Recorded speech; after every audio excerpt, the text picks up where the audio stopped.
एकादशीचा वाद असतात ना काही. आता भागवत एकादशी, स्मार्त एकादशी, रमा एकादशी, आमकी एकादशी, कालची एकादशी होती, पुत्रदा एकादशी, अशा एकादशींची नावं येतं. तर द्वार्थी एकादशी आल्यावर भागवती एकादशी वारकऱ्यांनी दुसऱ्या दिवशी धरावी, तिला पर्व काळ असतो असा शास्त्राचा निर्णय. काय त्यांचा महिमा वर्णो वारंवार, हरे भक्त थोर भूमंडळी. निळोबाराय म्हणतात की या संतांचा महिमा मी किती वर्णन करू, काय टोके संतांच्या बाबतीत. मुद्द्यावर येतो. वेळेत कीर्तन सोडू, कारण माणसं फार जेवायचे, 4-5 वाजेपर्यंत पंक्ती होत राहतील. काय शक्ती आहे संतांच्या जीवनात, अधिकार किती मोठा आहे संतांचा. या मारुतीरायाचा अधिकार किती मोठा आहे, एका प्रसंगात तुमच्या पुढे मांडतो. पुणे परिसरामध्ये लोहगाव नावाचं गाव आहे. श्रीमंत श्री जगद्गुरु तुकोबाराय देहूतले मालक लोहगावला फार कीर्तनाला जायचे. संत कवी ज्यांनी 350 पेक्षा जास्त ग्रंथ लिहिले असे महान कवी महिपती महाराज यांनी गोड सासक एक चरित्र केलं. त्या चरित्रातला एक मुद्दा तुमच्या पुढे मांडतो. त्या लोहगावच्या सानिध्यात असलेले गाव किंवा ते लोहगाव, त्या लोहगावात तुकोबाराय महिना थांबायचे. सात्विक सदाचारी पुण्यशील माणसं होती त्या काळात. तुकोबाराय निघत असताना एका बाईनं तुकोबारायचं दर्शन घेतलं. काय त्यांचा महिमा सांगतोय. का निळोबाराय म्हणतात संतांचा महिमा, तुमच्या आमचे महिमे कोणी वर्णन करू शकत नाही आणि मानित नाही आणि करायला सुद्धा नाही पाहिजे. तुमचा आमचा महिमा जर एखादा माणूस वर्णन करीत असेल तर त्याला पाप लागतंय. निंदा अथवा स्तुती करावी देवाची, निंदा अथवा स्तुती करावी देवाची. सज्जनांनो, वर्णन करायचं असेल तर संतांचं करा, देवाचं करा. माणसात काय योग्यता असते. इतराची स्तुती आम्हा ब्रह्महत्या. तुमची आमची स्तुती करणं, चोंभाळणं म्हणजे ब्रह्महत्येचं पातक लागतंय. महिमा निळोबाराय संतांचा सांगतात. सामान्य स्त्री आहे, गरीब स्त्री आहे, कुलाने ब्राह्मण कुळातली आहे, भूदेवांच्या कुळातली माऊली, सात्विक सदाचारी पुण्यशील माऊली. काय त्यांचा महिमा सांगतोय. पण परिस्थिती अत्यंत गरीब, खूप गरिबी परिस्थिती होती. तुकोबाराय निघाले. लोक बोळून वाटे लावण्यासाठी माणसं बरेच चावडीपर्यंत आली. त्या बाईनं तुकोबारायकडे बघितलं, धावत गेली आणि त्या म्हाताऱ्या स्त्रीने तुकोबारायच्या चरणावर साष्टांग प्रणिपात केला. तुकोबाराय होते ते काय माझ्यासारखा महाराज नव्हता. 400-500 रुपये टाकले म्हणजे कुठले येते विचारणारा पायावर, आणि रुपया नाही द्याला की मग विचारित नाही. ते काशे होते, तुकोबाराय होते. सोने रुपया महामृत्तिके समान, माणिक पाषाण खडे जैसे. सोन्याला रुपयाला चांदीला मातीसारखं समजणारी माणसं, सामान्य माणसं, सज्जन माणसांना किंमत देणारी ही अधिकारी संत तुकोबाराय होते. ते तेव्हाला एक सांगू का, क्षेत्र कुठलंही असू द्या, ज्याला ज्या क्षेत्रात मोठं व्हायचं त्यांनी सर्वसामान्यांचे आशीर्वाद घ्यायचे असतात. बोबडीकर आपले वाघीकर दादा, राजकारणात जर मोठं व्हायचं असेल तर मोठाले मासे धरायला इतकं सोपं नसतंय. बारके मासे धोत्रात पण धरता येते. मी म्हणणार नाही कीर्तनात मासे धरा, मग मी तुम्हाला उदाहरण द्यायलोय. उदाहरण, सर्वसामान्य माणसं इतके इमानदार असतात, ते दिलेला शब्द मोडत नसतात. म्हणून राजकारणात मोठं व्हायचं असेल तरी सर्वसामान्यांचे आशीर्वाद पाहिजे. माऊली परमार्थात जरी मोठं व्हायचं असेल तर मोठाले लोक कीर्तन संपायच्या टायमाला येतात, कारण त्याला गरजच नाही कीर्तनाची. त्याला देवानं खालून वरून दिलेलं असते, त्याच्यामुळं त्याला गरज नाही. पण सर्वसामान्य माणसं महाराज उभं राहायच्या आधी येतात. म्हणजे कीर्तनकाराची शोभा सुद्धा सर्वसामान्य माणसंच वाढीतात, भजन सुद्धा सर्वसामान्य माणसंच ऐकतात. आखरीच्या अहो मंगलाष्टक, शेवटच्या मंगलाष्टकाला मोठाली माणसं येतात आणि फटाके वाजायच्या आत गाडीत बसतात. अंगावर घेऊ नका बरं का दगड, मी काय तुमच्यासाठी शर्ट आणलं नाही. मग रेडीमेड कपड्याचं दुकान आहे, ज्याला शर्ट येईन त्यानं घाला. इठाला म्हणजे कीर्तनात जरी मोठं व्हायचं असेल तरी सर्वसामान्य लोकांचाच आशीर्वाद आहे. एक मुद्दा मांडू तुमच्या पुढे. मोठी माणसं वैभवजी कदम एखाद्या वेळेस पैसे देत असतील, पण मोठ्या माणसानं दिलेली पैसे पचण्यासाठी गरिबाचे आशीर्वाद लागत असतात. पहा तुकोबारायची ख्याती, मोठी मोठी दिग्गज माणसं त्या काळातली 400, 500, 600 एकरवाली माणसं तुकोबारायला वाटे लावण्याकरता येतं. एक सर्वसामान्य ब्राह्मणाची बाई, जात काय वारकरी संप्रदायात जातीचा संबंध नाही, पण ती माऊली ब्राह्मण होती, साध्या घरात राहणारी. एका माणसाची एवढी मोठी माडी होती, एवढी मोठी माडी, जोडणी त्याच्यावर माडी, आणि ह्या बाईचं जिकून झोपडे का तिकूनच त्या माडीचा वरचा शहाडा, आपण त्याला जिना म्हणतो पूर्वीच्या काळातला तो शहाडा, त्याच बाजूने होता. दर्शन घेतलं तुकोबारायचं, काय त्यांचा महिमा सांगतोय. दर्शन घेतलं तुकोबाराय वाकले, वयस्कर स्त्री होती. माय माय काय काम आहे माय? काही नाही महाराज, माझी अशी इच्छा आहे की माझ्याकडे तुम्ही जेवायला यावं. तिचीच पंचायत नाना खाची, तिचीच पंचायत. गरीब बाई होती, गरीब. पण तुकोबारायला सांगितलं महाराज तुम्ही माझ्याकडे जेवायला यावं अशी माझी इच्छा आहे. मी एकटा येऊ? नाही, फार दिवस झालं काही ब्राह्मण जेवू घालण्याची इच्छा आहे. 5-10 ब्राह्मण असावे आणि तुम्ही त्यांच्यासोबत जेवायला यावं. तुम्ही जर आले तर मी त्यांना जेवायला सांगते. वाक्य किती गोडे लक्षात ठेवा. बाईनं सांगितलं महाराज तुम्ही जर मला होकार दिला, माझ्या झोपड्यात जर तुम्ही जेवायला येणार आहात असं जर तुम्ही म्हणाले मी येतो म्हणून, तर मग मात्र मी त्या 5-4 ब्राह्मणांना जेवायला सांगते. विठाला विठाला.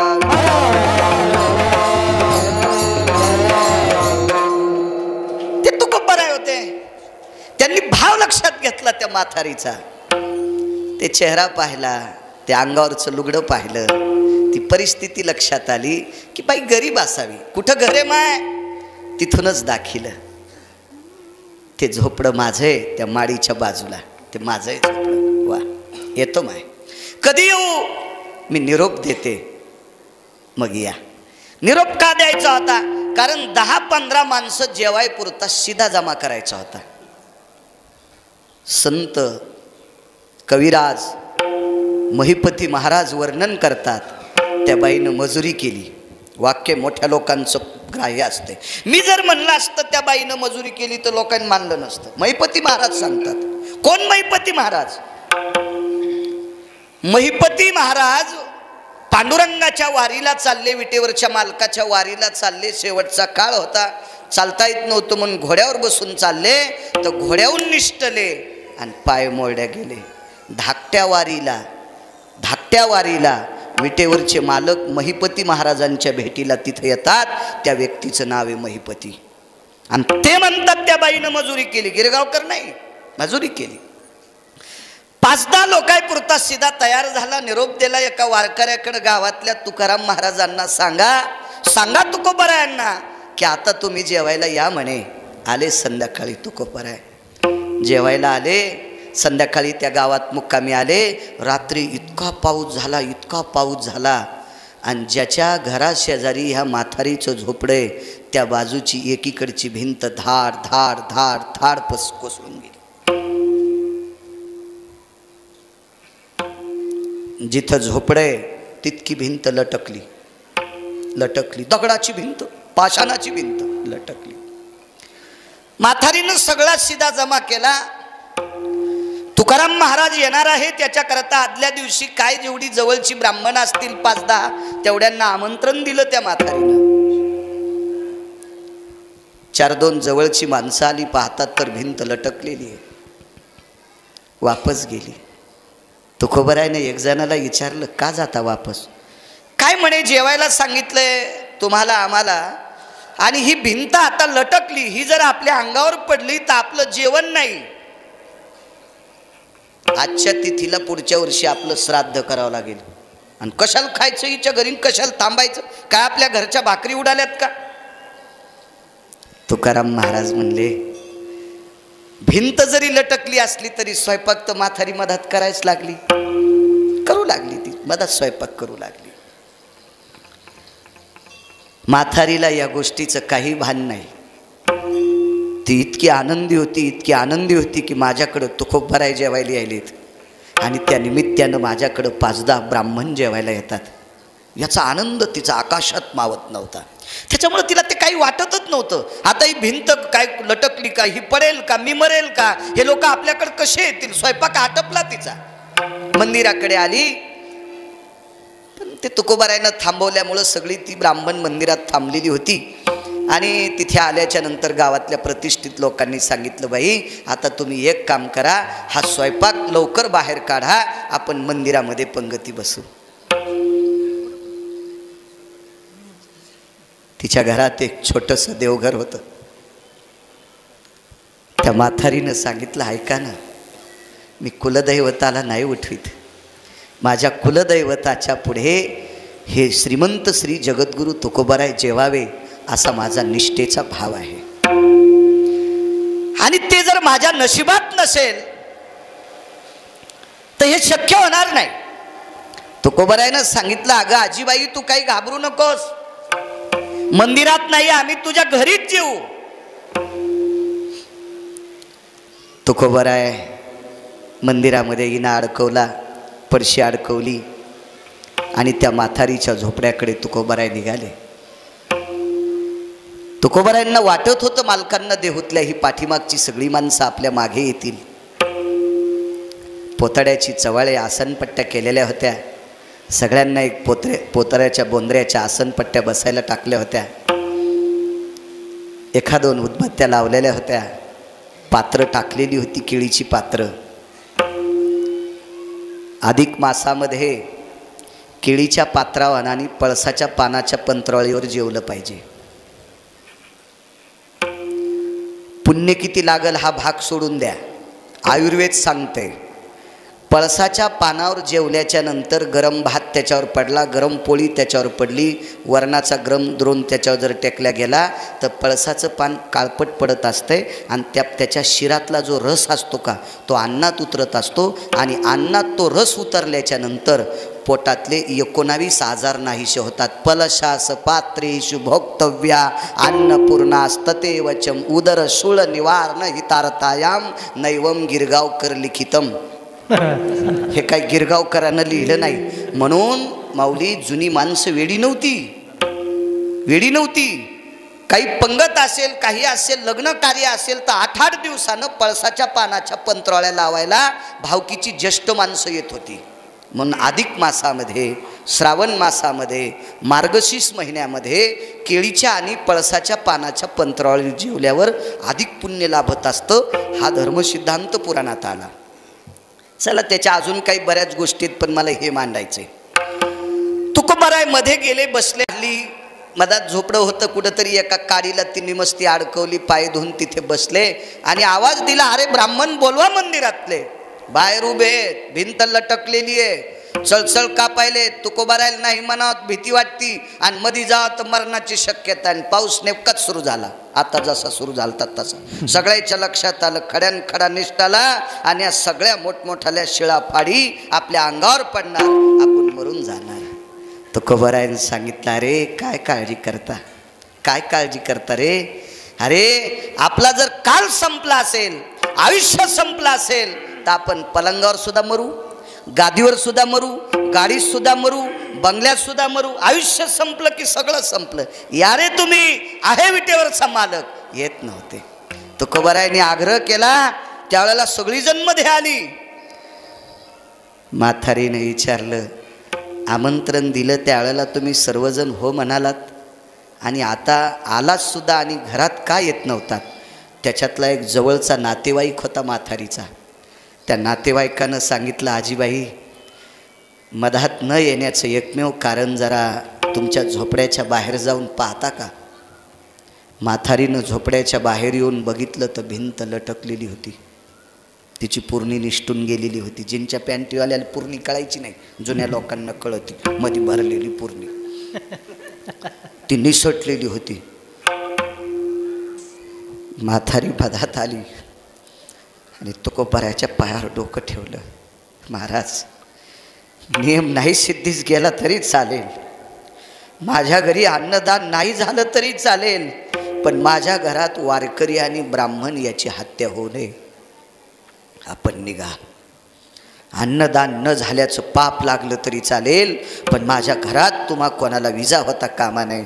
तुकोबारायने खांद्यावरच्या उपारण्याने म्हातारीचे डोळे पुसले. सांगितलं, बाई मा इटेवरचा मालक आहे, तू काही काळजी करू नकोस, वाढ स्वयंपाक. वाटला, पंगती झाल्या.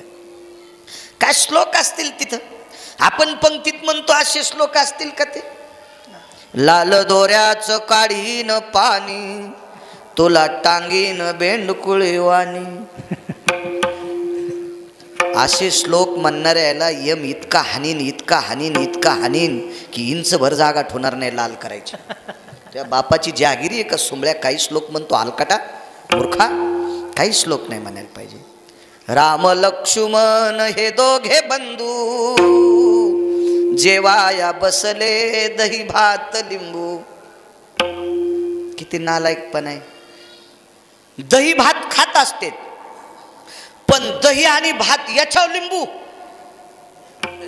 धोत्रावर इन केल्यासारखं होईल ना हे. किती मूर्खपणा आहे श्लोक म्हणणाऱ्याचा. जेवाया बसले दही भात लिंबू.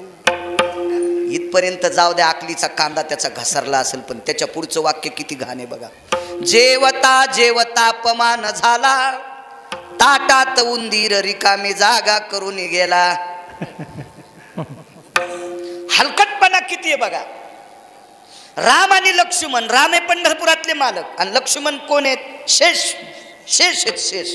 मग शेष कोणाचा बॉस आहे? सगळ्या नागायचा सरपायचा बॉस आहे.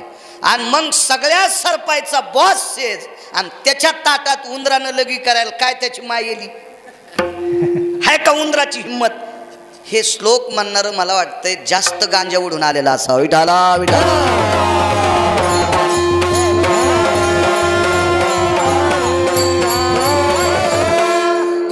झाले. अन्नपूर्णे भयो पूर्ण मुच्यते न कालायम, जठरा नलो तृप्तावसयम, सुपंगती भयान जायते.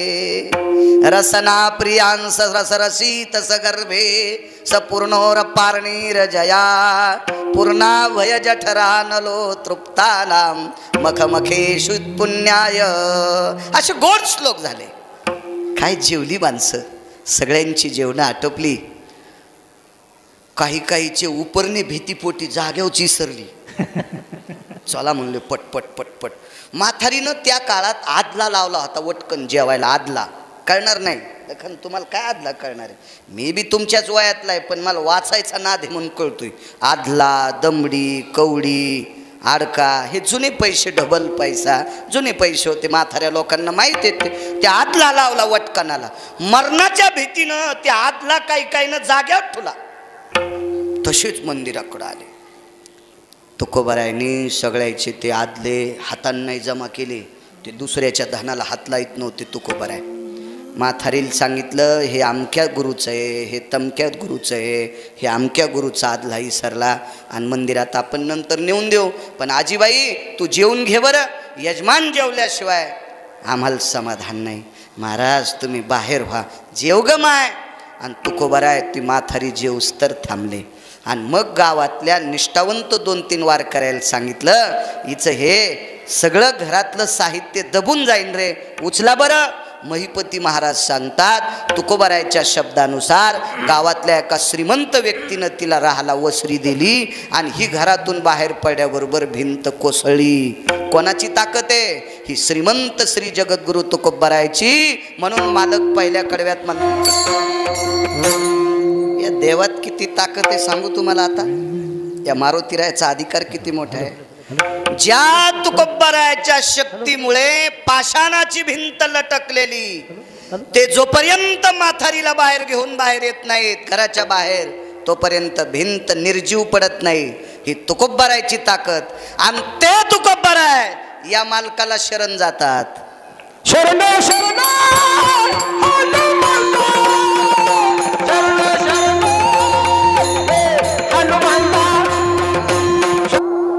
कडव्याला जी शब्द लावत जा. शरण शरण जी हनुमंता.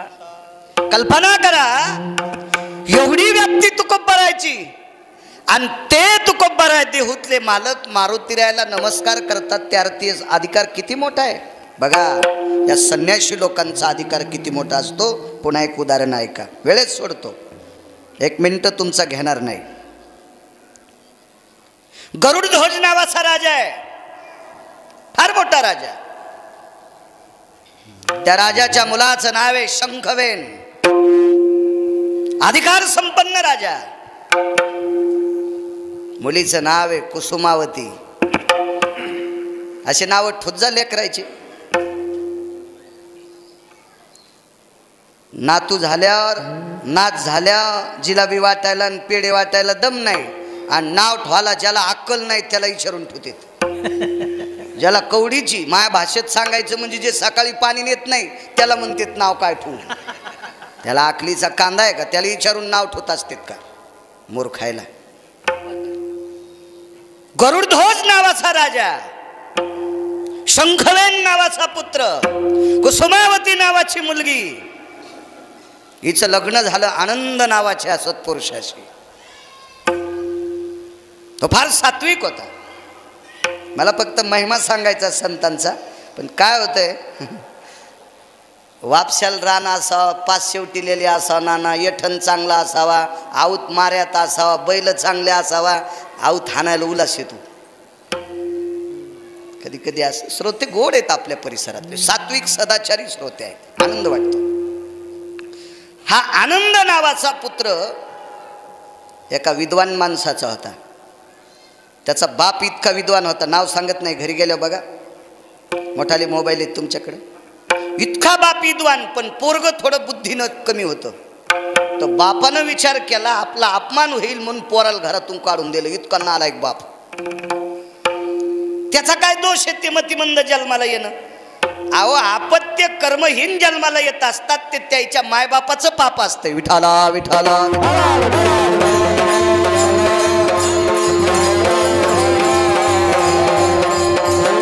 सगळं पुण्य लागतंय. वंशाचं पुण्य लागतं, परिसराचं पुण्य लागतं, साधू संतांचा आशीर्वाद लागतो. हे काय तुमचं आमचं एकट्याचं असतं का? ते काय दोष आहे त्याचा?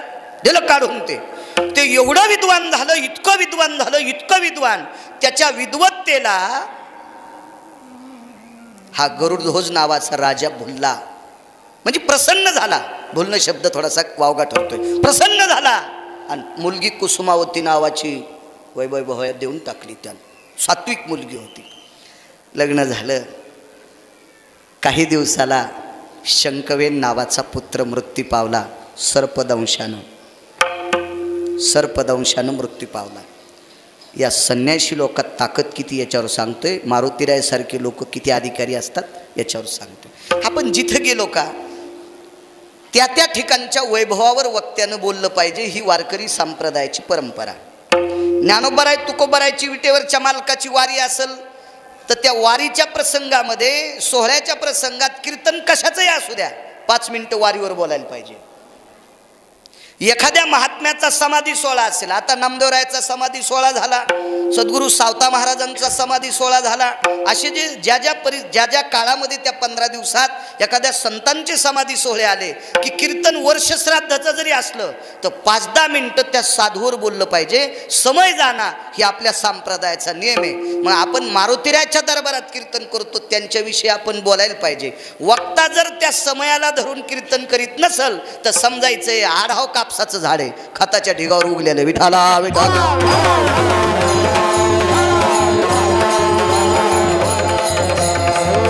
मला सांगा, आपल्या सगळ्या वारकऱ्यांना पकवाद्यांना मला इथं येण्याचा योग माऊली वर्णेकर कोणामुळं आला? मारुतीरायामुळं आला. हो, हे काय अभिषेक ठेवणारे, अन्नदान ठेवणारे एखाद्या तळ्यात थोडे ठेवत होते आणि हे न कुठं जरी ठेवला तर ह्या थोड्याच येत होत्या. तुम्ही का रिकामे आहेत काही आला?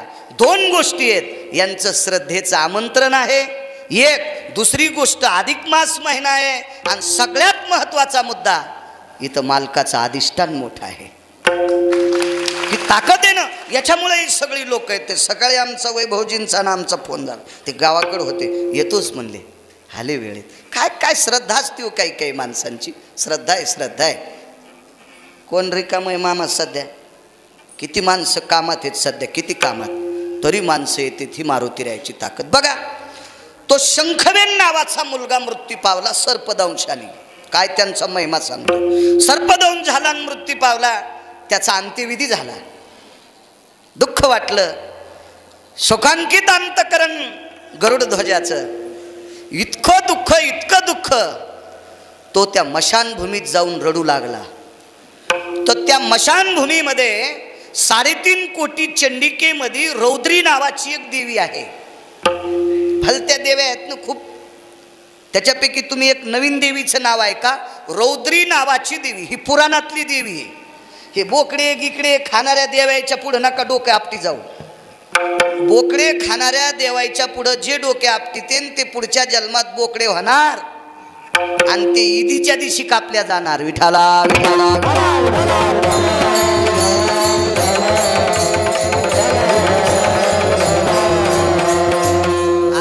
ज्ञानोबराय तुकोबरायने सांगितलेले देव मानायचे. शेंदरी हेंदरी हो न पूजी भूते केते. जे आपल्या पोटा करता भीक मागायले ते भीक मागे देव तुमचं काय नीट करणार आहेत. विठाला विठाला.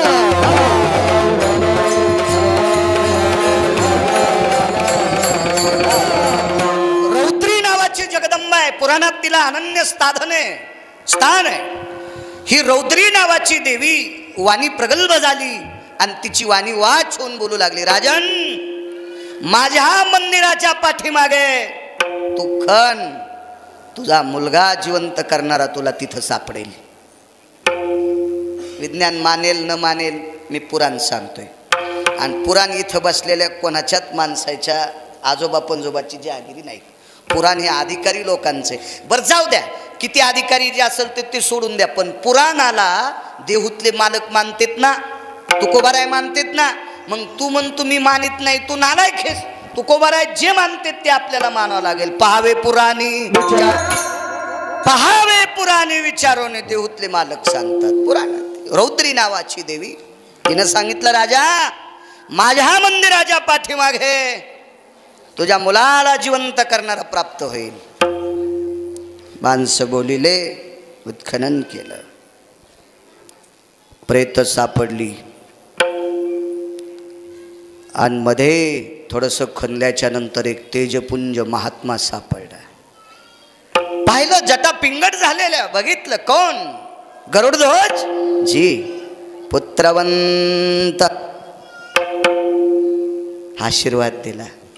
हे कुलता एक मुलगा वैभवराजे, पुत्रवंत व्हा म्हणल्याबरोबर डोळ्यातून पाणी आलं आणि त्या महात्म्याच्या चरणावर डोकं ठेवलं. गुरुदेव, पुत्रवंत व्हा असा आशीर्वाद दिला. मुलगा होता, मागच्या महिन्यात त्याचा अंत्यविधी झाला.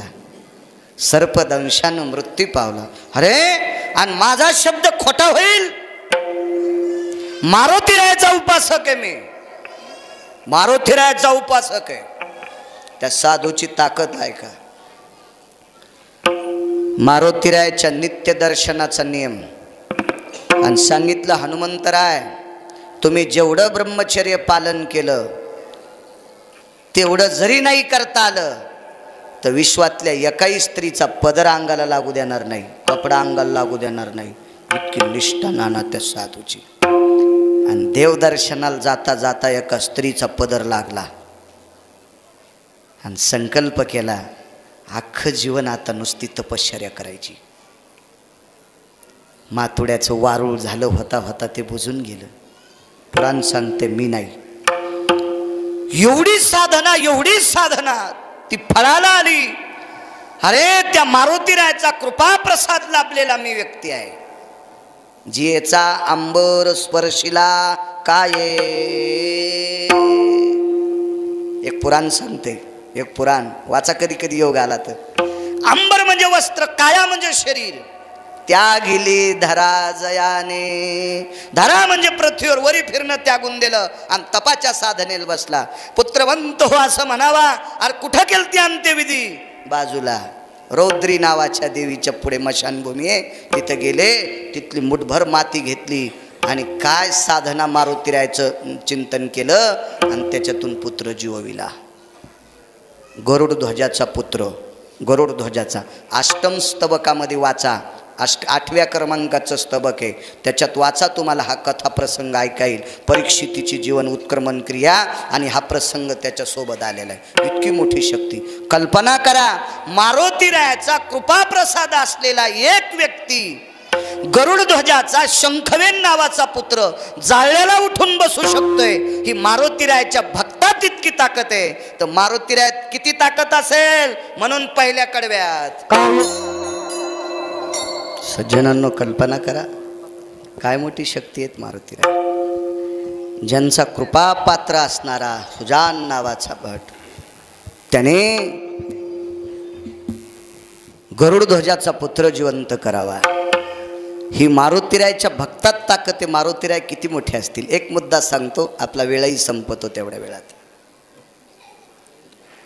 प्रभू रामचंद्र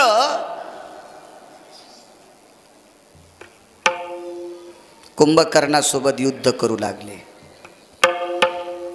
आणि कुंभकर्णासोबत युद्ध करत असताना इतके प्रभू रामचंद्र जर्जर झाले. खर तर कुंभकर्णाने टाकलेली अस्त्र शस्त्र प्रभू रामचंद्रांनी ती फेटाळली, ती ताडण केली, ती लोटली, पण विजा झाल्या अंगाला, थोड्या थोड्या विजा झाल्या प्रभू रामचंद्राच्या अंगाला. पण प्रभू रामचंद्राने जेवढी अस्त्र शस्त्र टाकली, उदबत्तीची काडी टोचल्या इतकं पण कुंभकर्णाला त्रास झाला नाही. त्याला घाम नाही, तो दमला नाही, त्याचा श्वासोश्वास रोखला नाही, काहीच नाही. प्रभू रामचंद्र विचार करत होते, आतापर्यंत इथे चाललेल्या या समुद्राच्या तीरावरच्या युद्धावर आपण अमाप प्रयत्न करून कितीतरी राक्षस मारली, हे बेट झालं दमत पण नाही. काय मदोन्मस्त आहे, मस्ताडेल आहे. काय भयावह शक्ती, किती भयंकर भीषण शक्ती याच्यात, काय ताकद आहे याच्याकडे, हे बेटा ऐकत नाही आपल्याला. थकले प्रभू रामचंद्र. आणि युद्ध त्या दिवशी सूर्यास्ताला जायच्या वेळेला युद्धाला पूर्णविराम असतो.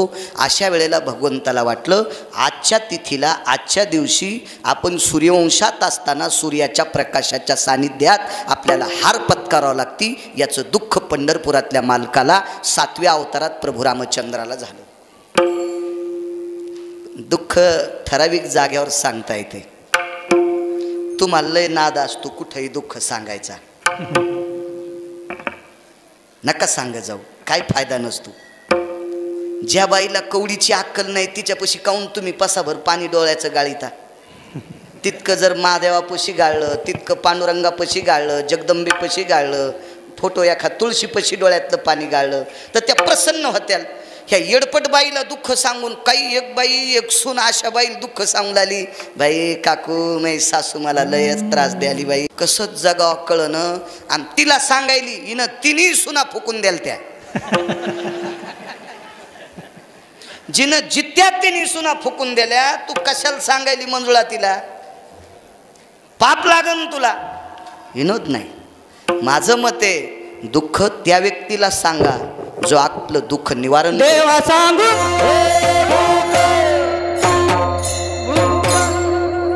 देवा सांगू सुख दुःख.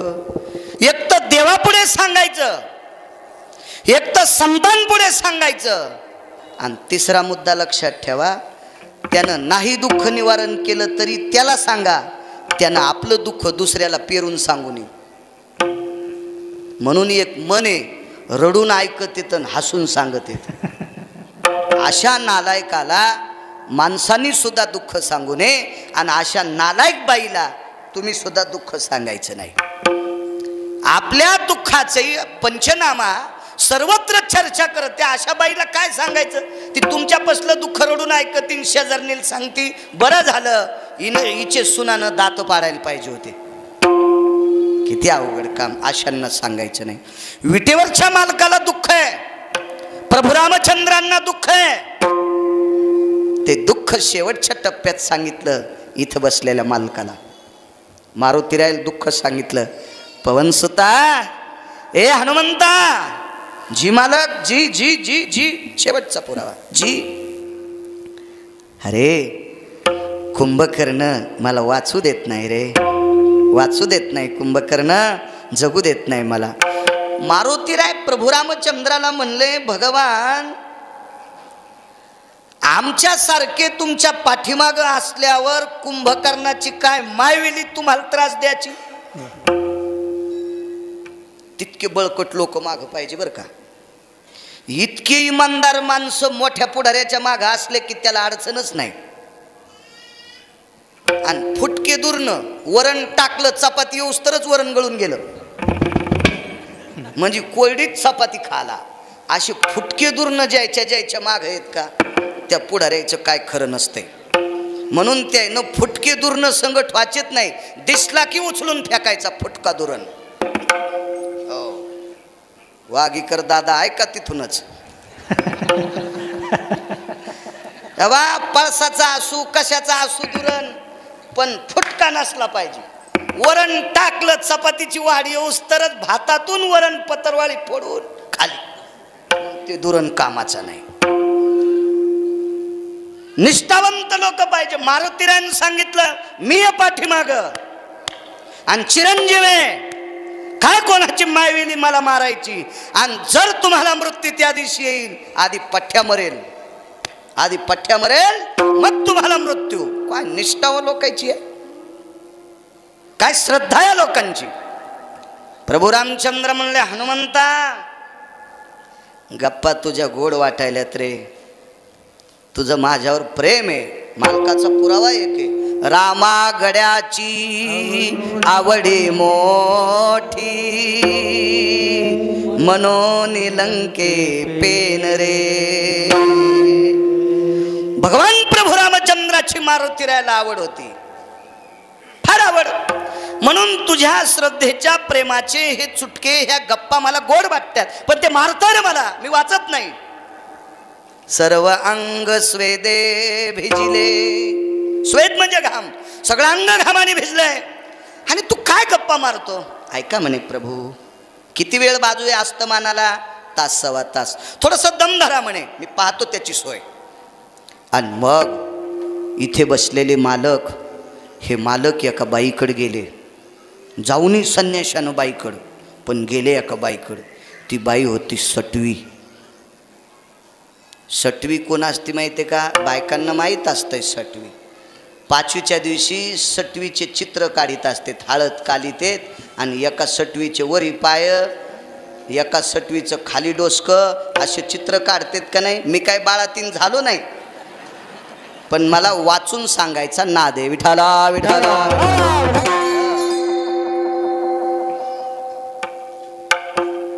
वेळ आहे ना थोडंसं.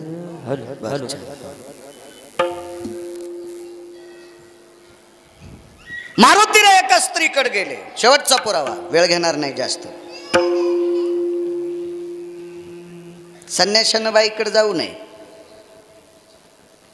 त्यातली त्यात लग्न करणाऱ्यानं सुद्धा दुसऱ्या बाईकडे जाऊ नये. संन्याशाचं तर लय लांब झालं. सटवीकडे गेले, 7 सटव्या येतात. बायकांना माहीत असावं 2-3 सटव्यांची नावं. आपण एखाद्या नालायकपणा केल्यावर तिला म्हणते काय त्या सटवीच्या नादी लागले. यायला सटव्या नसतात म्हणे, सटव्या त्या असतात. माणसाचं भविष्य लिहिणारी सटवी साहेब, राक्षसाचं भविष्य लिहिणारी सटवी. मारुती राय त्या सटवीकडे गेले की ती राक्षसाचं भविष्य लिहित होती. काय त्यांचा महिमा सांगतोय, शेवटचा पुरावा. दर्शन घेतलं तिचं. गरज किती खाली वाकवते पहा माणसाला. मारुती राय विश्वातला 1 नंबरचा महात्मा, 1 नंबरचा महात्मा. मगाशी तुम्हाला एक वर्णन ऐकलं ना तुम्ही गरुड ध्वजाचं. मारुती रायाची भक्ती करणाऱ्या व्यक्तीला दर्शन घेता घेता पदर लागला एका बाईचा, तर त्यानं खड्ड्यात तपश्चर्या केली. खड्ड्यात पदर लागला. तर ज्यानं लग्न नाही केलं त्याला साबणाची आडूटाईच कशी पाहता येईल. त्या बायकायला तर कपडेच नसते. माझ्याकडे काही मोठा मोबाईल नाही, पण कोणाच्या घरी लवकर गेल्यावर टी व्ही पाहायला भेटती ना, ते तिथं ते ॲडव्हर्टाईज पाहायला भेटतात. किती घाण आहे ते लक्षात घ्या बरं. नुसता तो पदराचा स्पर्श झाला तर खड्ड्यात तपश्चर्या. तर मारुती राय किती टोकाचे असतील. पण एका सटवीचं दर्शन घेतलंय. दर दर दर दर घाम आला त्या सटवीला. तिला घाम येण्याचं कारण एकमेव होतं साहेब. सटवी ज्याच्या भाकरी खात होती त्या मालकाचं नाव होतं रावण, जगातला 1 नंबरचा श्रीमंत. तुकोबारायन ज्याच्या संपत्तीचं वर्णन केलं 1. आणि दुसरी गोष्ट 6 गुंडातला 1 नंबरचा गुंड. रावणासारखा गुंड कोणीच नव्हता. 6च गुंड वाचण्यात आले माझ्या, त्याच्यापैकी 1 नंबरला रावण होता. श्रीमंतीच्या बाबतीत पाषाण परीस भूमी जाबुनंद, वंशाचा संबंध धातयाचा डायरेक्ट ब्रह्मदेवाशी संबंध होता. दुसरी श्रीमंती सांगू का साध्या भाषेत. रावणाच्या पूर्वेकडचं कंपाऊंड, गावकोस कळणार नाही, कंपाऊंड सांगतो. हे कंपाऊंड भांबळे साहेब त्याच्यातला 1.5 फूट कोपरा जर कोरला तर 35 बारे आमदार होता येते. गळ्यात शपथ, मी काय खोटं सांगत नाही. मला सगळं राजकारण कळते, फक्त पडायचं नाही. कारण सांगतो, 269 किलोमीटर लांबीचं भिताड. मी काय गांजावडीत नाही, मी वाचून सांगतोय. आतापर्यंत एकही गोष्ट पुराणातली कोणाचं ऐकून सांगत नाही. ऐकिलं 6च लोकांचं, त्याच्यापैकी माधव महाराज मगर सूरज खेडकर. विठाला विठाला. 269 किलोमीटर लांबीची भिंत, 11.5 फूट उंच आणि 4.5 फूट रुंद. तर 4.5 फूट रुंद आणि 11.5 फूट उंच, तितकाच जर 1.5 फुटाचा कोपरा काढला तर एकाही माणसाला रुपया द्यायचा नाही, तालुक्यातल्या प्रत्येक बाईला नेकलेस द्यायचा. त्यानं किती येड्यावानी करू द्या, ती अशी शेंडीच पिळी ती मुकाट्या बास. हळदीच्या अंगापासून आले तेव्हा फटका मनी केला नाहीस, त्या बॉनं नेकलेस द्याला. हे बटन दाब, दाब, हे बटन दाब. कशा हसत्यात बघा. मी हे रामायणातलं सांगायलो. द्वारकाबाई, सखूबाई, वत्साबाई, अंतिकाबाई, मंजुळाबाई, आताच नाही सांगायलो. इतका मोठा श्रीमंत रावण साहेब. आणि तेवढ्या मोठ्या श्रीमंत रावणा सटवीला घाम का आला. मारुतीरायन पाय पडल्या की एवढा मोठा श्रीमंत रावण, पण त्याच्या दाढीन मिछ्या इथं बसलेल्या मालकांना जाळल्या. हनुमंत महाबली, हनुमंत महाबली, दाढी रावणाची जाळी. एक पुन्हा एक पुरावा आहे. येणे जाळी येली लंका, धन्य धन्य म्हणे तुका. देहूतले मालक म्हणतात त्या नालायकाची नगरी जाळून टाकली. ती ताकद मारुती राहायची. ती सटवी थरथर थरथर घामाला महादर्शन घेते. काय काम, काही नाही बाई. एक बोलू का, रावणाचं भविष्य तूच लिहिलंस का? हो म्हणे, मीच लिहिलं, मीच लिहिलं, मीच लिहिलं. काही माणसं प्रारब्धाला मानित नाहीत. एक जण म्हणला मी नशिबाला मानित नाही. तुमच्यातलं उदाहरण सांगतो राजकारणातलं. अंगावर घ्यायचं नाही बरं. हो. मी परिसरात कशामुळं भेटतो, शक्यतो परिसरात लय टाळीतो. लांबला गेल्यावर काय ताण नसते आपलं. एवढं एखाद्यानं म्हणावं मलाच टाचका हाणला काय, ते नाद नाही आपल्याला. आणि गरज बी नाही साहेब कोणाचे उकांडे उकरायची. पाईप दिलाय पंढरपुरातल्या मालकान बारीकसा पैशाचा, त्याच्यामुळं कशाला इचकायचं कोणाचा आगाव. पण पुरावा मांडतो तुमच्या पुढे. काही माणसं प्रारब्धाला मानित नाही. मूर्खपणाने प्रारब्धाला न मानणं. बरं ठीक आहे, शेतात काम केल्यावर पीक येते याबद्दल मान्य आहे. पण उद्या ज्वारी काढायला जायची म्हणून आज संध्याकाळी गाराचा पाऊस पडला. आता ज्वारी पेरली असं कळतच नाही बोरी करते. हे कोणाच्या हातात आहे? त्याच्या. आपलं प्रारब्ध गहन असलं की त्या काही गोष्टी होत नसतात. प्रारब्ध मानावंच लागतं. भविष्य सटवीनं रावणाचं लिहिलं. रावणाचे 2 भविष्य होते. रावणाला मारणार कोण? रावण राज्याधिष्ठित किती होईल? 19 प्रकरण आहेत आणि कुंभकर्णाचं 1 प्रकरण. तर रावणाला मारणार कोण आहे? सूर्यवंशातला राजा. कुंखात हात बुडिले. रावणानं आपल्या कपाळावर हाताशी चिटकिल्याबरोबर अक्षल शयवृद्धी रघुवंशानाम अजसुपुत्रेषु दशरथायाम दशरथो सर्व रामानाम तुम हस्ते न जायते नैवम गिरगावकर लिखितम. हे काय गिरगावकरांनी थोडंच लिहिले? हे भविष्य होतं. अहो राम आपल्याला मारणार आहे हे रावणाला दशरथाच्या लग्नाच्या अगोदर कळालं. म्हणून दशरथ राजाचं वऱ्हाड रावणानं समुद्रात बुडिलं. समुद्रात बुडिलं. पण नवरी वाचलीच. वाचलीच नवरी. झालेच राम आणि वाजिलाच रावण. प्रारब्ध आहे. मानित नाहीत माणसं. 2-4 पुस्तकं शिकल्याला म्हणला काय नशीब मानायचंय. एका जाग्यावर एका इलेक्शन मध्ये इकडचे 9 लोक आले आणि इकडचे 9 लोक आले. 18चं मतदान होतं. ते 18 मेंबर असतील ना. मग या गटातले 9 आले ह्या गटातले 9 आले. आता सभापती कोणाचा करायचा? रुपयाच्या हातात. असंच असतं ना साहेब. मग रुपया फेकला. दोन्ही इतके रगील होते नशीब मानितच नाहीत म्हणले. आणि रुपया फेकल्यावर 1 जणाच्या नावानं पडला. कस काय? आणि नशीब मोठं पठ्याचं हाणायला पाहिजे तुला. आता कस काय नशीब मानतो? मानावंच लागतंय. प्रारब्धाचे ललाटीचे लिहिले न पुशे काही केले. प्रारब्ध आहे. मला तुम्ही 2 कोटी दिले यरी म्हणालो बरं मी. हो. मी परभणी जिल्ह्यातल्या कुठल्याही नेत्याला 1 रुपयाचा त्रास देत नाही. आणि कामं पडलं नाही ना. तुम्ही वाईट हेत असं नाही. चांगली माणसं आहेत. पण मला काम नाही पडलं. बायको एकच आहे आणि कामाशी काम. हे कीर्तनाचं जमिनीतलं शेतीतलं भरपूर येतंय मला. त्याच्यामुळे तुम्हाला त्रास नाही. जे दिवशी उडन ते दिवशी पाहू. मग बघून घेऊ. काय सांगू लागलो?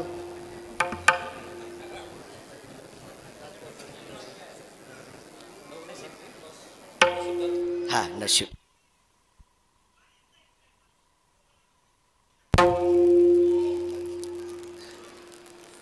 भविष्याला मानावला. हा मला 2 कोटी रुपये दिले. इथं आलतो. तुम्ही ते पैशाचंच विसरून गेले पटकन. तुम्हाला वाटलं गेल्यावर मागतं काय? उदाहरणार्थ तुम्ही मला साहेब 2 कोटी रुपये दिले आणि माझं नशीब जर खोटं असेल, वाल्होरला जाताना जर अटॅक येऊन गिरगावकर जर मेला तर 2 कोटी काय करू तुमचे? म्हणून लक्षात घ्या सज्जनांनो, माणसानं नशिबाला भांडलं पाहिजे आणि ते नशीब घडवायची ताकद या संत लोकात असते. हे कधी लक्षात ठेवा. भविष्य सटवीला विचारलं कुंभकर्णाचं भाकीत सांगशील? सांगितलं. ते 6 महिने झोपतोय, इतकं खातोय, असं मारुतीराय म्हणले गर्दा इचकू नकोस, मुद्द्याचं सांग. तो कशानं मरतो? ती म्हणली बाई रावण आम्हाला भाकरी खालतून त्याच्या विरोधात कसं आगाऊच धंदा झाला ना. गाडीत त्याच्या बसायचं, मतदान तुम्हाला कसं काय आणायचं? असं चुकीचं होणार नाही म्हणले रावण. मारुतीराय म्हणले मुकाट्यास सांग, मी काय बाई मारीत नाही, पण तू घर फुकून दिल्याशिवाय राहणार नाही. हे लक्षात ठेव. तुझ्या मालकाच्या दाढी मिशा जाळल्या, तुला फुकायला किती वेळ लागन? लोकडे ते मारुतीराय होते. मारुतीराय बाई लटलट हल्लीन म्हणली त्याला मरण एका गोष्टीने, पण मी कानात सांगते. मारुतीराय म्हणले तू जर संन्याशाच्या कानात बोललीस तर बाकीचे लोक म्हणते मारुतीरायच्या कानात एक बाई बोलत होती. माणसं लय आगाव येत ना. माणसं म्हणजे साहेब या आग्या मावळाच्या माश्या आहेत. आग्या मावळाच्या माश्या. ज्यानं धुपण आणलं का त्याला कांदा काढू देतात. धुपण गौरीचं त्याला कांदा काढू देतात आणि गण लावणार फिरणं की त्याला डसात्यात. तर तसे माणसं आहेत. काय चर्चा करतील त्याचा मेळच नाही ना. मारुतीराय म्हणले कानागिनात काय नाही, लिहून दे. ती म्हणली मला लिहिता येत नाही. मग भविष्य कसं लिहितीस? ते मारुतीराय आहेत ना, बुद्धिमत्तान वरिष्ठम. लिह म्हणे. लिहून दिली, चिठ्ठी वाचली, आले वापस. 15-20 मिनिटं शिल्लक होते सूर्य मावळायला. काय त्यांचा महिमा सांगतोय. मारुतीराय प्रभू रामचंद्राच्या पाठीमागे उभे आहेत. बोलण्यात वेळ घालायचा नव्हता. मारुतीरायचा प्रभू रामचंद्राचा प्राण कंठाला आलता. इथं तात्काळ कुंभकर्ण प्रभू रामचंद्राचा शेवट करीत होता. तेवढ्या अवकाशात मारुतीराय पाठीमागं उभे आहेत आणि मारुतीरायनं शेपटीला असं चोंभाळलं. शेपटी फार अधिकारी आहेत मारुतीरायची. आणि शेपटीला सांगितलं, बाई तू जाय आणि प्रभू रामचंद्राच्या काखेत अशा गुदगुल्या कर. तर शेपटी मारुतीरायला म्हणली, रात्रंदिवस तुम्ही ज्या देवाचं नाव घेता त्याची चेष्टा कशी करता येईल? मारुतीराय म्हणले, त्याला वाचिण्यासाठी चेष्टा करायची. डॉक्टरनं एखादी जागा ऑपरेट केली म्हणजे चिरली, त्याचा काही दोष असतो का? त्याच्यातला आजार बाहेर काढण्यासाठी डॉक्टरनं ते ऑपरेट केलंय, ऑपरेशन केलंय, त्याचा काही विरोध थोडाच आहे. त्याला काही द्वेष म्हणत असतात का? त्याला म्हणतात का डॉक्टरनं मोहपोट कापलं? अरे ते कापल्यामुळंच वाचलास, मोठा गोळा निघला ना तुझ्या पोटात. तसं शेपटीला मारुतीरायनं सांगितलं, भगवान प्रभू रामचंद्राची चेष्टा करावी ही माझ्या रक्तात नाहीये, पण हे काम केल्याशिवाय मालक वाचत नाही, तुला गुदगुल्या करावं लागतात. आणि मग तिनं असं आधार गुदगुल्या केल्या. तिला वाटलं प्रभू रामचंद्रानं झटका दिला तर शेपूट तुटन, आणि शेपूट तुटली तर हे बिना शेपटीचं होईल. एकदा झालंय रामेश्वरला तो प्रसंग वेगळा. म्हणून ती शेपटी आधार असं करायची. प्रभू रामचंद्रानं 2-3 बारे असं, पण मागं पाहत नव्हते ना. मागं बघावं तर ते मारतंय. युद्धात नियम असतात. मारुतीरायन तिला दटीलं, नीटखरनं गुदगुल्या. जास्त गुदगुल्या केल्याबरोबर प्रभू रामचंद्र संदिशी मागं पाहिले. कोण आहे रे, कोण आहे म्हणून पाठीमागं पाहिलं की मारुतीराय दिसले. आणि भगवंतानं सांगितलं, हनुमंता तू एवढा विचित्रपणा करावा असं मला वाटत नव्हतं, तू असा विचित्र वागशील असं मला वाटत नव्हतं, शेवटी तुम्ही वानरच. मारुतीरायनं सांगितलं, प्रभू आम्ही किती विचित्र आहेत हे नंतर ठरवा, पण एकदा तिकडं बघा बरं. वापस बघितलं तर साहेब कुंभकर्ण मरून पडला होता. आणि मग प्रभू रामचंद्राच्या डोळ्यातून पाणी आलं आणि विचारलं, हनुमंता तू कसं मारलंस रे त्याला? गेल्या 4 दिवसापासून युद्ध करतोय ते बेट मरत नाही मला, आणि तू मारलंच कसं? तर मारुतीरायनं सांगितलं, मी नाही मारलं, तुम्हीच मारलं. काय वेड्यासारखा बोलतो म्हणे, गुदगुल्या काय करतो मला, ते तिकडं मारतोस काय, आणि माझं मोठेपण काय गातो? ऐका ना म्हणे प्रभू, त्याला वरदान असं होतं, जोपर्यंत विरोधकाची पाठ पाहत नाही तोपर्यंत ते मरत नाही.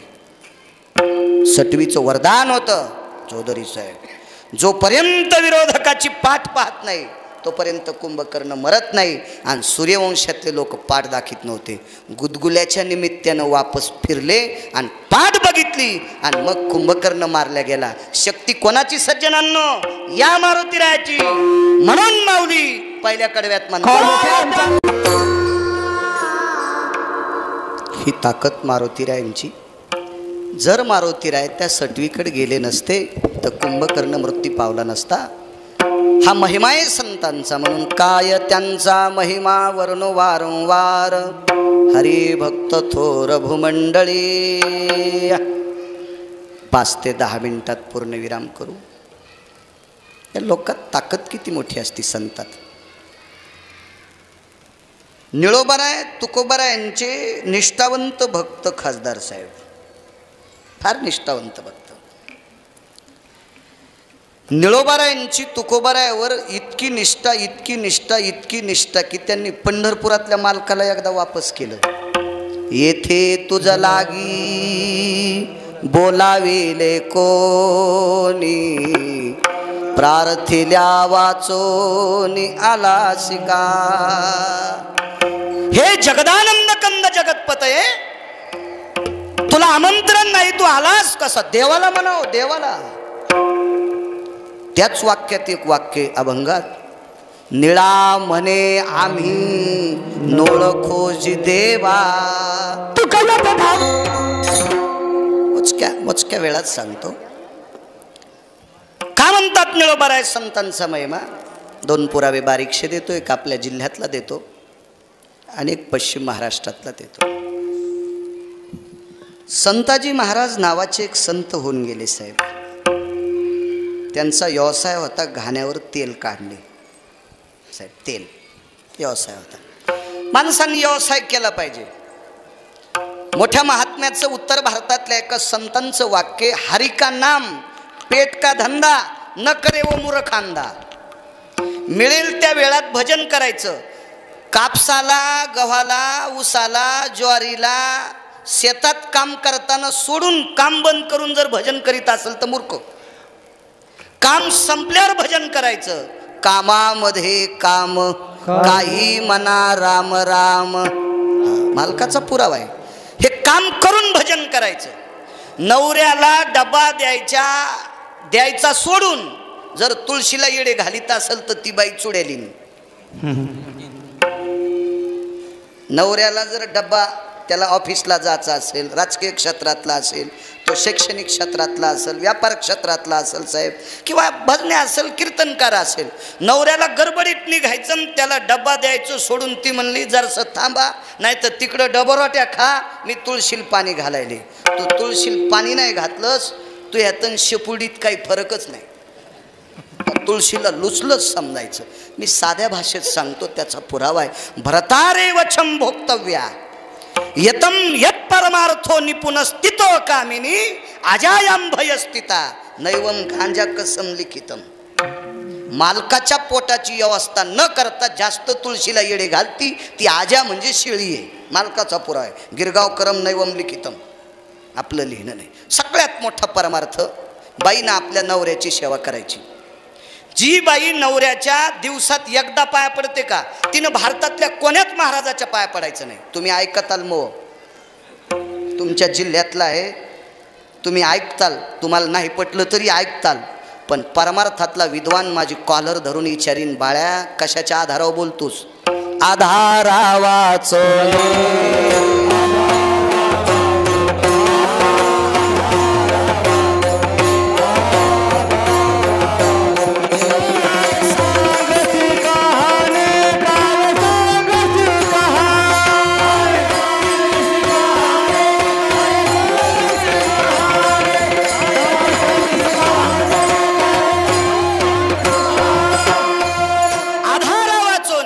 वारकरी संप्रदायातल्या वक्त्याने पुराणाचा आधार नसताना बोलणं म्हणजे गाईचं मांस खाल्ले इतकं पाप लागतंय. गौ मासां भक्षन्ति पातकास्तितोयो अभद्रम उवाच वक्तव्यम पुराणम नैवम आश्रिता. पुराण ज्याला मानित नाही त्या गप्पा वारकरी संप्रदायातल्या कीर्तनकारांनी बकबक कीर्तनात बोलायच्या नाही. बाईचा सर्वात मोठा देव आपला पती. जी बाई नवऱ्याच्या दिवसात एकदा पाया पडती तिला भारतातल्या कोण्याच महाराजाच्या पाया नाही पडलं तरी चालते, इतकी ताकद आहे. आणि नित्य नियमानं जी पाया पडती तिची ताकद सांगू. काशीतले मालक भगवान शिवशंकर आणि पंढरपुरातले मालक भगवान पांडुरंग परमात्मा नवऱ्याच्या 3 टाइम पाया पडणाऱ्या बाईच्या पाया पडतात. तिची देवावरी सत्ता निष्ठा आहे. अशी निष्ठावंत पत्नी संताजी महाराजांची होती. संताजी महाराज गावी गेले, तेलाचा धंदा होता आणि तो तेलाचा धंदा थोडासा गावी गेल्यामुळं तो घाणा हाणायचं राहिले आणि लोकांचे वरवे होते, ते तेल द्यायचं राहिलं साहेब. मग लोक बोलू लागले. लोक बोलू लागल्यावर इतके घाण शब्दात खासदार साहेब लोक बोलले की त्या दारातल्या घाणा वढायच्या बैलाला सुद्धा वाघीकर दादा रडू आलं, बैलाला रडू आलं बैलाला. आणि मग काय करावं, पण आता त्या बैलाला कोणी सोडत नव्हतं आणि सोडलं त्या बैलाला घाण्याला झुकलं तर ते बैल घाणा ओढीत नव्हता. संतांचा अधिकार किती मोठा आहे. शेवटचा पुरावा आहे का, मी बंद करणार होतो पण तुम्ही आले म्हणून 10 मिनिटं पुढं सरकतो. पुतण्या होता महाराजांचा. उद्योग केला पाहिजे माणसाने. आपल्या वाट्याला जे येईल ते उद्योग करायचा. शेती असेल, व्यापार असेल, काय असेल. देवानं राजकारणाचा पिंड घडवला असेल तर राजकारण करायचं. तुम्हाला सांगतो प्रत्येक क्षेत्रात सेवा करता येते. एखाद्या वेळेस तुम्हाला कीर्तनात यायला वेळ नाही भेटला ना तर दुःख मानी जाऊ नका. राजकारणी माणसानं जनतेचं काम करायचं. जनतेची सेवा तुम्हाला घडली की 1 कोटी पंढरपुरातल्या वाऱ्या केल्याचं पुण्य तुम्हाला प्राप्त होते. इतकी मोठी ताकद आहे. अहो डॉक्टरनं पेशंट तपासायचा. पेशंट तपासून त्याला सुखरूप घरी डॉक्टरनं घरी पाठवलं की काशीच्या वाऱ्या 100 आणि पंढरपुरातल्या वाऱ्या 100 केल्याचं पुण्य. तुमच्या राजकीय क्षेत्रात कोणी खासदार, कोणी आमदार, कोणी जिल्हा परिषद, पंचायत समिती, सभापती, काय पदं असतील ते असो, ह्या कार्यकारिणीत एखाद्या जागेवर बोर पाडला आणि त्या बोरचं पाणी गोड असेल आणि गाव पेत असेल तर 1 कोटी सप्ते केल्याचं पुण्य तुम्हाला प्राप्त होते. त्याचे पुरावे आहेत 5-6, पण वेळ फार झाला याच्याकरता असू द्या. पुरावे आहेत मालकांचे तुकोबा राहायच्या. अहो खूप मोठे पुरावे आहेत. तुम्ही काल अमरनाथला गेलते ना, येताना हेलिकॉप्टर बंद पडलं तर त्या याच्यात बसून आले. म्हणलं तुम्हाला तिकीट दुप्पट घेतलं असेल. हो मी गेलो एकदा, मग 82 किलो वजन. ते म्हणले तुम्हाला तिकीट आगाव.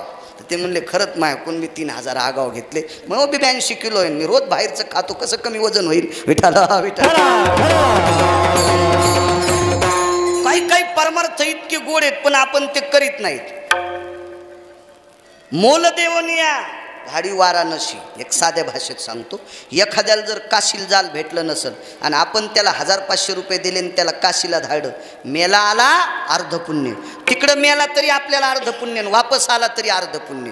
इतकी परमार्थात ताकद आहे, फार मोठी सेवा आहे. एखाद्या शिक्षकाने विद्यार्थी जर घडवले, नाही पंढरपूरला आणि काशीला जाल भेटलं तर त्यानं विद्यार्थ्याला इमानदारीनं शिकलं तर 1 कोटी सप्ते केल्याचं पुण्य त्याला पण प्राप्त होते. इतकी मोठी सेवेत ताकद आहे. पण ह्या लय गोष्टी सोप्या करायचं सोडून अवघडात जात्यात. हो, मला असं वाटतंय पोराची माय जर स्वयंपाक करीत असेल तर आजीनं हरिपाठ बंद करून नातवाचा डबा भरून द्यावा, त्याचे सॉक्स द्यावा, त्याच्या बुटाचे बंध नसतील तर बंध होऊन द्यावा, पेन्सिल पडली असेल तर ती पेन्सिल द्यावा. पण सून स्वयंपाक करते म्हणून ही मुदाम तुळशीला आगाव येडे घाली ती आणि त्याची पेन्सिल घरी विसरती. आणि ते दिवशी त्याचा घटक चाचणीचा पेपर होता, ते तसंच आलं बोंबलत. आणि मग ती म्हातारपणी म्हणली, बाई आमचा नातू लयच आगाव निघला. म्हणलं तू या अंगावर ट्रॅक्टरचं मुंडकं घालणार आहे, तो शाळेत जाताना तू हरिपाठ म्हणत होतीस. काम चुकलंच नाही पाहिजे. ज्या त्या वेळेला विश्वाच्या मालकानं आपल्याला कामाकरता पाठिले. महाराज उगं म्हणले का मळे झाकून या करती पेरणी, वेळे होते काय? काय अधिकार होता त्यांचा? कामाला महत्त्व दिलं पाहिजे. सावता महाराजांचं चरित्र वाचा, लक्षात येईल. शेतातल्या सगळ्या पिकाला देव मानलं. ही आपली अवस्था आहे. बाई इतकी निष्ठावंत होती, बाईच्या डोळ्यातून पाणी आलं. पुतण्याला सांगितलं, लोक शिव्या देतात रे. बैल झुपला. बैल झुपल्यावर बैल चलत नव्हता, त्यानं बैलाला मारलं. वेगळाच सांगतो, 2 उदाहरणं द्यायची बारीक बारीक. बैलाला खूप मारलं, पाठ फुटूस तर मारलं खासदार साहेब, पण बैल चालला नाही. शेवटी संताजी महाराज जगनाड्या घरी आले आणि बैलाची पाठ पाहिली तर पाठ फुटलेली होती, रक्त निघत होतं, माश्या बसत होत्या. धोतर फाळलं, पाठीला बांधलं आणि घाणा झुपायचा तर घाणा सोडून द्यायला नको म्हणले, बैलाची पाठ पिळणार, रक्त निघणार. तर बैलानं जीभ बाहेर काढीन संताजी महाराजाच्या पायाचा अंगठा चाटीत होतो. संताजी महाराज तुकोबारायचे निष्ठावंत भक्त होते संताजी महाराज. म्हणून तुकोबाराय संताजी महाराज मृत्यू पावल्याच्या नंतर निसर्गाचा नियम मोडून एकदा खाली आलते. आम्हा झाले येणे एका तेली या कारणे, ते प्रेत झाकण्यासाठी तुकोबाराय खाली आलते. इतकी निष्ठा होती. तुकोबारायच्या मंदिरातला दिवा संताजी महाराजामुळे जळत होता. शेवटच्या काळात तुकोबारायची परिस्थिती नाजूक झाली, त्यावेळेला त्यांच्या घरातली फोडणी संताजी महाराजाच्या तेलामुळे चालत होती. म्हणून संताजी महाराजांचं बैलाचं नाव होतं सखा. नाव किती गोड होतं बघा, सखा नाव. तुकोबारायच्या आणि संताजी महाराजातलं सख्यत्व जर कोणी जुळीला असेल तर सखा नावाच्या बैलानं जुळील. तर याच्याकरता त्याचं नाव सखा सोबत होतं. सखा या शब्दाचा अर्थ मित्र. आणि त्या बैलानं जिभेनं अंगठा चाटला आणि बैल रडत होता. त्या सांकेतिक डोळ्यातल्या पाण्याचा अनुवाद लक्षात आला की बैलाला दुःख झालं, आपल्या मालकिनीला शिव्या द्यायला.